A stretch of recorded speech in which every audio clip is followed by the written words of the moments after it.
कहते हैं एक बार एक कबूतर उड़ते उड़ते यमराज की सभा में पहुंचा, और यमराज की सभा में पहुंचा तो ऊपर परकोटे बने हुए रहते, अटारियां। तो एक खंबे पर जाकर के वह कबूतर बैठ गया। धर्मराज सभा में पधारे, और जब सभा में पधारे यमराज, तो यमराज की नजर उस कबूतर पर पड़ी, और जैसे उस कबूतर को देखा तो यमराज हंसने लगे। और जैसे यमराज हंसने लगे फिर अपने काम में लग गए, राज्य की देखभाल में।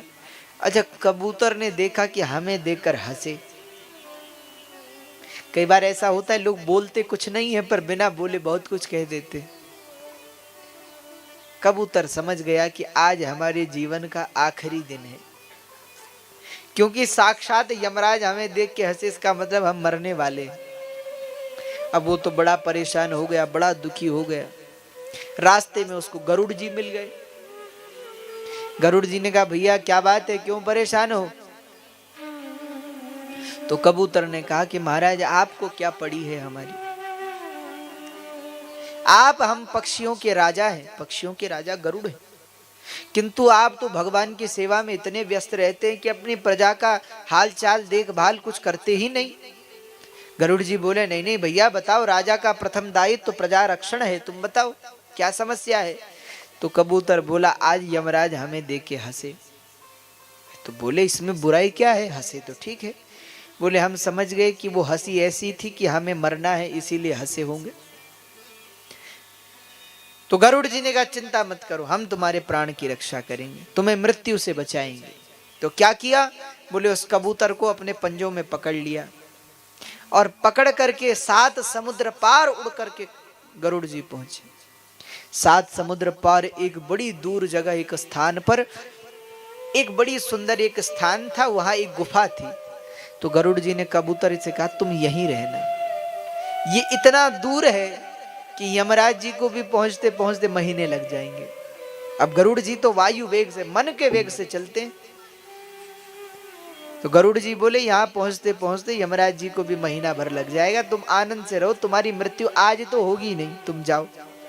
ये कह करके गरुड़ जी ने कबूतर को उसमें रख दिया। बोले, महाराज कोई आ गया तो बोले, चिंता मत करो, हम पत्थर लगा देते हैं, इसको बंद कर देते, हम कल आएंगे तुम्हें यहां से निकाल लेंगे। ठीक है महाराज। कबूतर उसमें रह गया। बाहर से बड़ा सा पत्थर, चट्टान गरुड़ जी ने लगा दी, और गरुड़ जी वापस भगवान की सेवा के लिए चल पड़े। कहते हैं जब रास्ते में जा रहे थे, गरुड़ जी ने सोचा कि जरा यमराज से मिल ही लें।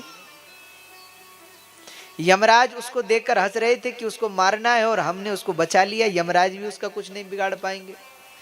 तो यमराज से मिलते हुए चले। तो जैसे यमराज की सभा में पहुंचे, यमराज ने गरुड़ जी को देखा, प्रणाम किया, और प्रणाम करके हंसे। तो अब तो गरुड़ जी को क्रोध आया कि भाई तुम जिसको देखो उसको देखकर हंस रहे हो, और तुम्हारे हंसने के कारण लोग डर रहे हैं। अब बताओ, मृत्यु जिसे देखकर हंसे तो भय तो होता ही। अरे तो आप क्यों हंस रहे हैं? यमराज ने कहा, महाराज कोई बात है। क्या बात है, हमें बताइए। आप सुबह उस कबूतर को देख करके भी हंसे, उसको देखकर क्यों हंसे? यमराज ने कहा, उसको देखकर इसलिए हंसे क्योंकि आज उसकी मृत्यु है, आज उसे मरना है। तो गरुड़ जी मुस्कुरा करके बोले, आज उसे मरना है, पर वो कैसे मरेगा, उसको तो हम छुपा करके आए हैं। तो भैया यमराज ने इधर उधर देखा, और इधर उधर देखकर कहा, महाराज वो तो मर गए, उसकी मृत्यु हो चुकी है।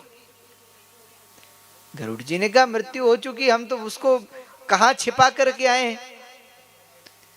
तो यमराज ने कहा, महाराज उसकी मृत्यु हो चुकी है। तो उसकी मृत्यु हो चुकी, कैसी मृत्यु हो चुकी? तो यमराज ने कहा, आप जानते हैं सुबह हम उसको देखकर क्यों हंसे थे? तो गरुड़ जी ने कहा, नहीं महाराज हम तो नहीं जानते, आप बताइए। तो यमराज बोले, उस कबूतर को देखकर इसलिए हंसे क्योंकि उसकी मृत्यु 7 समुद्र पार एक गुफा में लिखी हुई थी, और हम सोच रहे थे कि इतना सा कबूतर एक दिन में उड़ करके वहां कैसे पहुंचेगा मरने के लिए।